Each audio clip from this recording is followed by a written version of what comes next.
Hello and welcome to study IQ IAS। आप सभी का स्वागत है। आज हम जिस चीज पे चर्चा करने वाले हैं वो है शारदा पीठ।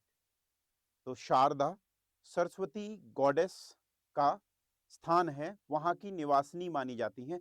अब ये जो स्थान है शारदा पीठ, ये भारतीय LOC से मात्र 10 किलोमीटर POK में स्थित है, पाकिस्तान ऑक्युपाइड कश्मीर। 1948-47 से पहले ये भी एक बहुत बड़ा श्राइन था भारत में, जैसे बहुत सारे और श्राइन्स हैं, पर्टिकुलरली हिंदू कम्युनिटीज के। यहाँ पर बहुत बड़े बड़े जलसे और आयोजन होता था बसंत पंचमी के मौके पे। इसका बहुत ऐतिहासिक महत्व भी रहा है। उन सब चीजों की हम चर्चा करते हैं और कैसे पाकिस्तान का रोल इसको डिस्ट्रॉय करने में रहा है, कुछ लोगों के द्वारा, इवन पाकिस्तान ऑक्युपाइड कश्मीर के लोग, वहाँ की सिविल सोसाइटी और भारत में रहने वाले बहुत सारे पॉलिटिशियंस और बहुत सारे जो जुड़े रहे हैं शारदा पीठ से, ऐसे लोगों के द्वारा इसको पुनर्जीवित करने का प्रयास करा जा रहा है। सो ये है ब्यूटीफुल नीलम वैली, जिसको भारत में बोलते हैं किशन गंगा, और पाकिस्तान में POK में जैसे ही ये रिवर जाती है उसको बोला जाता है नीलम। तो नीलम वैली में स्थित है शारदा पीठ। सो अगर हम हिस्ट्री की बात करें तो नीलम वैली में है बहुत बड़ी एक लर्निंग की डेस्टिनेशन रही है, यूनिवर्सिटी रही है, जहां पर एक समय में 5,000 से भी ज्यादा स्कॉलर रहते थे और बहुत बड़ा एक केंद्र संस्कृति का रही है। आज की स्थिति ये है कि यहाँ पर टूरिज्म स्पॉट बन के रह गया है। यहाँ पर आप देख सक रहे हैं, आम पाकिस्तानी इसमें टूरिज्म के तौर पे इसको देखते हैं। कुछ पाकिस्तानियों को ये अपना हेरिटेज भी नजर आता है, जो ये मानते हैं कि वो भी इंडस वैली सिविलाइजेशन के एक कंटिन्यूअस सिविलाइजेशन में रह रहे हैं। और अगर हम एक ऑफिसर की बात करें जो जिन्होंने लिंग्विस्टिक सर्वे किया था, जॉर्ज गेरसन, उन्होंने कहा कि उन्होंने लिंग्विस्टिक सर्वे किया और शारदा स्क्रिप्ट की भी बात करी। उनका कहना था कि 2000 वर्षों के काल में शारदा पीठ का बहुत बड़ा स्थान है। कश्मीरी जो शारदा स्क्रिप्ट है संस्कृत की, उसको प्रचार प्रसार करने में ये एक लर्निंग की डेस्टिनेशन रही और अपने एंशिएंट इंडिया में अपने विजडम प्रोड्यूस करने वाले स्कॉलर्स के लिए जानी जाती थी। जैसे आज हमारे देश में IITs को जाना जाता है, जो IITs के स्कॉलर पढ़ के विदेशों में जा रहे हैं, पूरी दुनिया में भारत के CEO बन के ऑर्गेनाइजेशंस के परचम लहरा रहे हैं भारत की मेधा शक्ति का। ऐसा ही सेम बिल्कुल कश्मीरी लैंग्वेज के ऊपर जब उन्होंने लिखा है तो शारदा स्क्रिप्ट के बारे में लिखा है। सबसे पहले जो जिक्र मिलता है हमें शारदा पीठ के बारे में, वो मिलता है नीलमत पुराण में।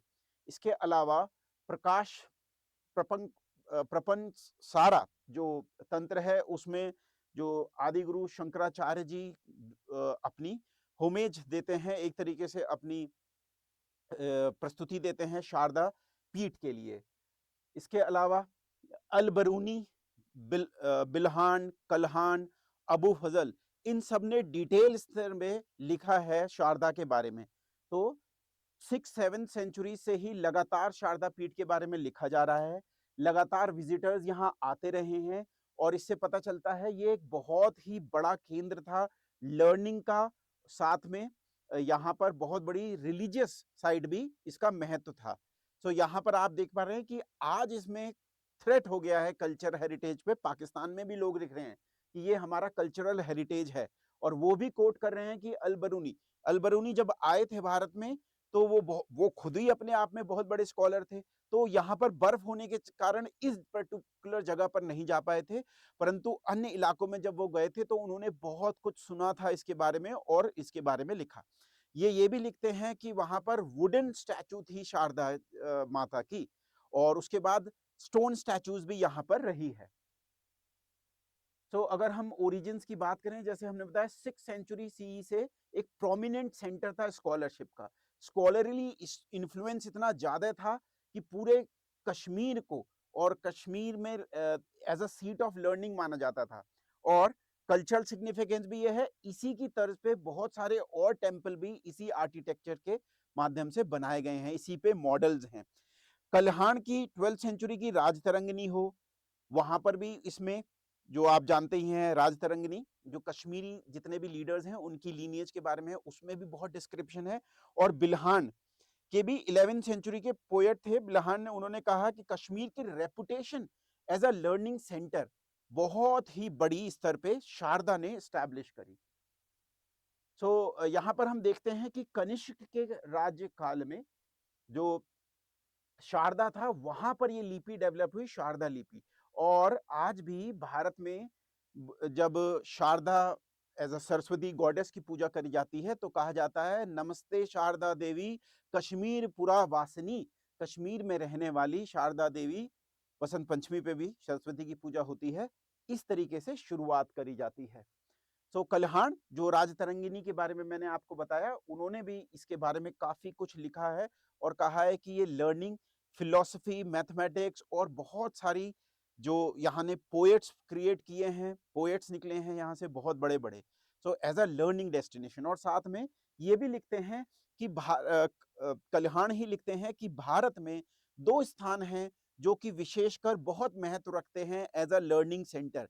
एक है बनारस और दूसरा है आपका शारदा। सो इन अ वे जो स्कॉलर्स हैं उनके लिए, एंशिएंट इंडिया के स्कॉलर्स के लिए पूरा का पूरा कश्मीर एक लर्निंग सेंटर था और साथ में पर्टिकुलर शारदा जो टेम्पल और वहां पर पीठ और साथ में जो यूनिवर्सिटी थी एक इंटेलेक्चुअल पावर हाउस की तरह काम करता था।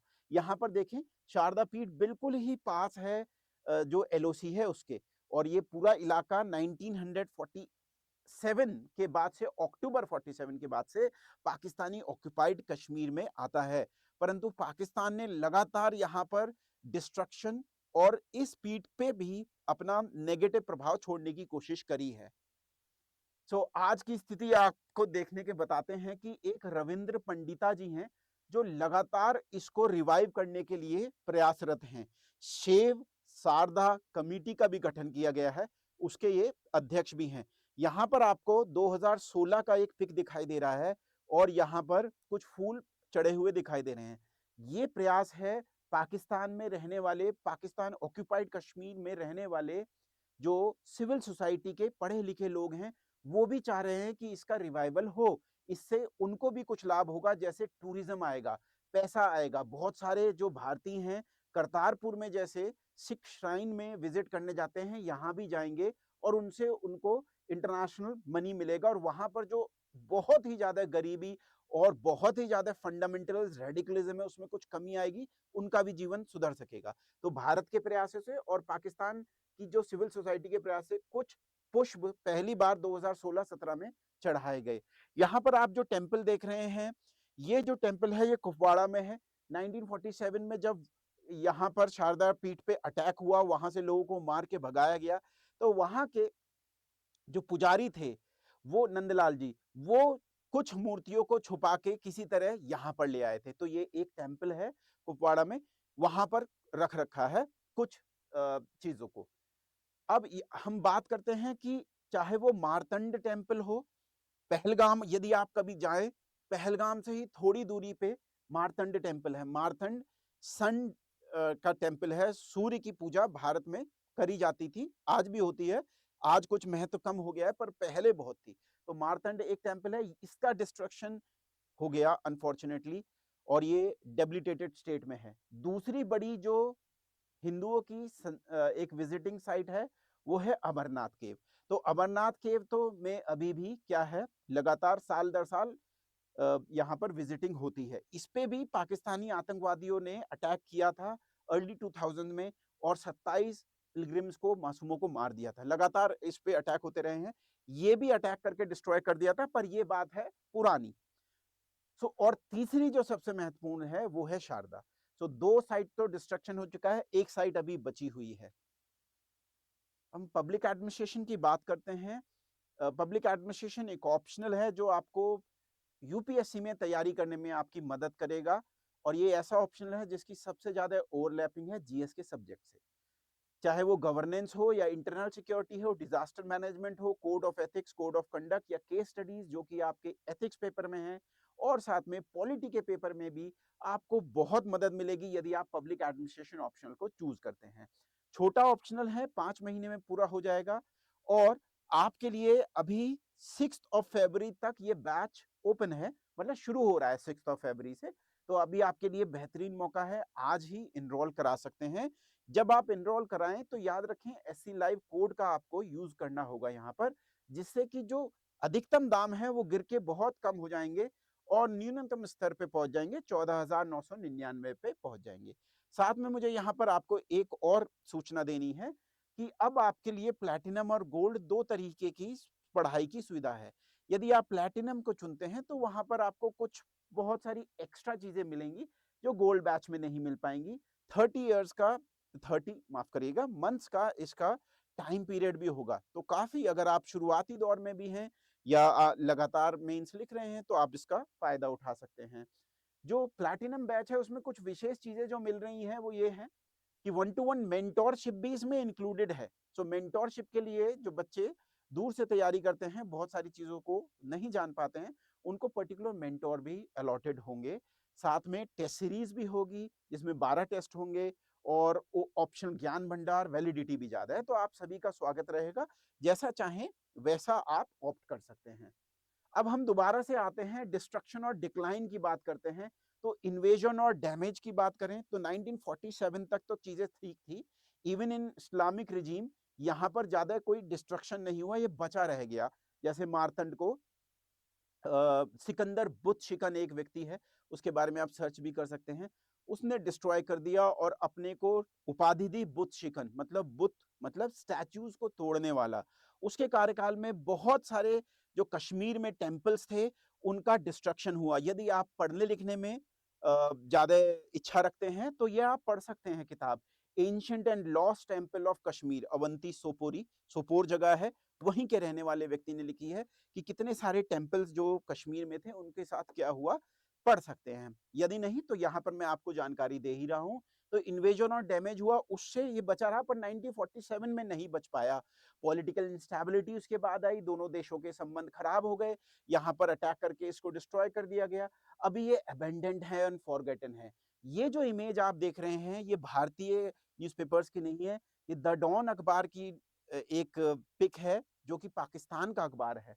और Sharada temple in PoK encroach by Pakistani army, committee seeks government help for restoration. यहाँ पर देखिए पाकिस्तान का झंडा है, ये शारदा आपकी पीठ दिखाई दे रही है। यहाँ पर पाकिस्तान ने कॉफी हाउस खोल लिया है, यहाँ पर पाकिस्तान ने बंकर बना लिया है। कुछ न्यूज ऐसी भी आई कि इसमें घोड़ों का अस्पताल खोला जा रहा है। तो ये सब अगर सिविल सोसाइटी चाहे भी तो पाकिस्तानी आर्मी एक बहुत बड़ा रोड़ा बनती है।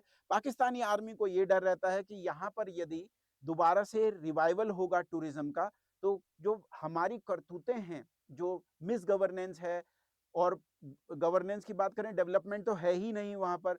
आए दिन वहां पर आटा दाल के लिए लोग सड़कों पे चिल्लाते रहते हैं और वहां पर दमनकारी चीजें चलती रहती हैं। सो लोगों को तो आशा है, पर पाकिस्तानी आर्मी यहाँ पर आपको उसके पदचिन्ह दिखाई दे रहे हैं, तो इसके डिस्ट्रक्शन में उसका भी बड़ा योगदान है। अगर हम आज की बात करें, देखिए नेग्लेक्टेड हेरिटेज साइट है, recognise importance of preservation, preservation के एफर्ट्स तो किए जा रहे हैं। यहाँ पर आप देख सक रहे हैं एक स्नान कुंड जैसा कुछ बना हुआ है, और यहाँ पर पीओके की जो सिविल सोसाइटी है उसने कुछ स्टेप्स उठाने की बात करी है। इवन जो भारत में भी भारतीय स्तर पे भी सरकार के, पॉलिटिशियंस के, सिविल सोसाइटी के प्रयास लगातार जारी हैं। Hindu council delegation visits ancient temple site in PoK, ये पाकिस्तान के न्यूज़पेपर से मैंने लिया है। सो यहाँ पर देखिए पाकिस्तान मुजफ्फराबाद में a 5 member delegation of Pakistan Hindu council led by ruling Pakistani Tehreek Insaf, ये जिस समय तहरीक इंसाफ थी, डॉक्टर रमेश कुमार वनकवानी, प्रोबेबली सिंधी होंगे, ये प्रयास कर रहे हैं वहां के जो लोग हैं पाकिस्तान के हिंदू और वहां के रिप्रेजेंटेटिव की इसको बेहतर किया जा सके। भारत में भी अमित शाह जी जो कि गृह मंत्री हैं वो विजिट उन्होंने की थी, तीतवाल एक जगह है, और वहां पर आश्वासन दिया था कि इसको भी हम प्रयास करेंगे। 2023 की बात है। उसके बाद ये मामला बहुत ज्यादा अभी कार्ड्स में नहीं है। उम्मीद है कि जब रिश्ते सही होंगे दोनों देशों के और ये आएगा। तो हिस्टोरिकल सिग्निफिकेंस है, यहाँ पर जो पीओके में रहने वाले लोग हैं उनको ये लगता है कि कल्चरल यूनिफिकेशन में लाभ मिलेगा, बहुत सारी टूरिस्ट आएगा तो हमारे जीवन कुछ बेहतर होगा। प्रिजर्वेशन के एफर्ट्स जैसे मैंने बताया है किए जा रहे हैं, भारत की तरफ से भी, सेव शारदा कमेटी, और साथ में पाकिस्तान की तरफ से भी। और founding member and head of save Sharada committee. यहाँ पर जो आपको व्यक्ति दिखाई दे रहे हैं, इनको आप जरूर सर्च करिएगा। सेफ शारदा कमेटी, ये एलओसी पे जाके केरन सेक्टर में कश्मीर में पूजा कर रहे हैं। बिल्कुल ये जो रोड आपको दिखाई दे रहा है, इस पर्टिकुलर नदी के उस पार ये पाकिस्तान ऑक्यूपाइड कश्मीर है। और यहाँ पर जाके इन्होंने लगातार प्रयास किए हैं और इन्होंने रेनोवेशन किया है। 15 से ज्यादा एंशिएंट टेम्पल्स का कश्मीर में जो डिस्ट्रक्शन का शिकार हुए। और यहाँ पर इनका नाम जरूर याद रखिएगा, रविंद्र पंडिता, और सर्च भी कर सकते हैं क्योंकि इनको रिसीव मिला है रिपब्लिक डे 2023 में अवार्ड मिला था जम्मू कश्मीर से। तो save Sharada committee Kashmir for reviving pilgrimage to Sharada temple in Pak, तो इसके लगातार प्रयास किए जा रहे हैं और देखते हैं आगे क्या होगा। So puja performed in Jammu Kashmir Teetwal committee to push for Sharda corridor. तो भारत की साइड एक जगह है तीतवाल, वहां पर भी शारदा देवी का एक टेम्पल बनाया गया है। वो लास्ट गांव है बिल्कुल पाकिस्तानी बॉर्डर पे, ताकि हम आगे जाके उसको रिनोवेट कराने का या वहां से एक कल्चरल पुकार करें कि भाई इसको सही करिए। यहाँ पर देखिए हमें इसको भी अप्रिशिएट करना पड़ेगा कि पीओके के पॉलिटिकल एक्टिविटीज हैं जमील मकसूद, ये कह रहे हैं कि ओपनिंग शारदा पीठ corridor is a welcome step, says PoK political activist. और शारदा कॉरिडोर पाक कंट्रोल जो कश्मीर असेंबली है पाकिस्तान में, उन्होंने भी यूनानिमसली ये पास किया है अपनी असेंबली में कि शारदा कॉरिडोर को खोला जाए। जैसा कि मैंने बताया, यहां पर पाकिस्तान के साथ कुछ दुविधा नजर आ रही है। एक तरफ तो यहां पर अगर शारदा कॉरिडोर को खोला जाता है तो बहुत डेवलपमेंट होगा, पैसा होगा, वहां के लोगों को इस टूरिज्म में बहुत सारा रोजगार मिलेगा और उनका जीवन सही होगा। परंतु पाकिस्तान की जो डीप स्टेट है और जो पाकिस्तानी आर्मी है, वो कभी भी नहीं चाहेगी कि उनकी भूमि पे कुछ ऐसा हो जिससे इंडिया का कोई भी कल्चरल स्पेस रिवाइव हो, नंबर एक। दूसरा, उनको जो डर है कि कहीं इससे क्योंकि कल्चर बहुत ही इंपॉर्टेंट फैक्टर है किसी भी देश की जोग्राफिकल जो एक उसकी जोग्राफिकल प्रेजेंस को भी बढ़ाने का। तो यदि शारदा टेम्पल रिवाइव होता है तो पाकिस्तान को यह डर है कि इंडिया के पास एक और चीज आ जाएगी कि देखिए यहाँ पर क्योंकि कल्चरल हम हैं तो हमारा ये एरिया रहता ही है। और 1994 में भारत की संसद ने भी ये कह रखा है यूनानिमसली कि हम इसको पीओके हमारा पूर्ण पार्ट है, इसको कभी ना कभी ले लेंगे। तो ये डर का माहौल देखने को मिलता है पाकिस्तान में। अब हम बात करें तो कंक्लूजन में यही है, नीलम वैली में एक ग्रैंड टेम्पल था जिसका स्थान भारत में लर्निंग सेंटर्स में बहुत ही ऊंचे स्तर पे था। इसके जो कल्चरल इम्पैक्ट हैं पूरे भारत देश में देखने को मिलते हैं। यहाँ तक कि दक्षिण भारत में भी शारदा एक टेम्पल में जो मूर्तियां हैं वो भी यहीं से गई हुई हैं। जो शंकराचार्य थे केरला के, वो केरला के रहने वाले थे, ये ध्यान रखिएगा। उन्होंने आके विशेष शारदा की यहाँ पर पूजा करी और पीठ की स्थापना भी कराई। और एंशिएंट इंडिया से ही ये हमें लिंक करता है। सो अभी देखना है कि आगे चल के क्या होता है। इस पर्टिकुलर लेक्चर से आपको पास्ट, प्रेजेंट और फ्यूचर में क्या हो सकता है इसकी झलक मिली। मिलते हैं आपसे नेक्स्ट लेक्चर में, तब तक के लिए जय हिंद, जय भारत।